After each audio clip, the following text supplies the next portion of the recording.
मानव सेवा परम धर्म एही नीति पालन रे मिले आनंद। एही नीति को आपणाइबा व्यक्ति किंबा अनुष्ठान समाज रे श्रेष्ठ होइथाए।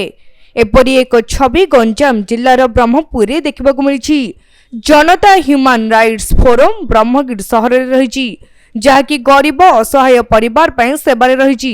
अनुष्ठान तरफरु विभिन्न प्रकार सहायता जोगाइथिबारु बहु परिवार सेवा पाउछन्ति। फल अनेक परिवार निजर सुख सुविधा पाउथुवा जणा पड़िछि। सेही भली पवित्र मकर संक्रांति अवसर रे अनुष्ठान तरफरु नारायण सेवा होइछि। चलित मासर सोमवार दिन जनता ह्यूमन राइट्स फोरम रो सभ्य माने रंधा खाद्य बंटन करिसेंती। एही कार्यक्रम को जेएचआरएफ रो जिला एग्जीक्यूटिव अधिकारी आसिथिले।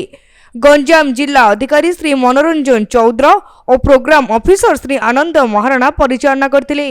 यह सहित श्री प्रशांत कुमार पंडा, श्री संग्राम केसरी दास, श्री रविंद्र पृष्टि, श्री संदीप जेना, श्री आयुष्मान महाराणा, श्री दंडपाणी साहू, श्री धनेश्वर नायक, श्री ब्रजबंधु महाराणा, श्री चंदन कुमार साहू, श्री प्रसाद चौधरी, श्री सुकांत महांती सेवारे जोगदे आनंद थिबा कहिसेंती।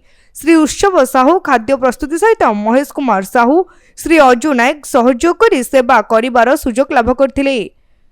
गंजाम जिला आसिकारु रंजन कुमार राउत को रिपोर्ट तीर्थक्षेत्र लाइव।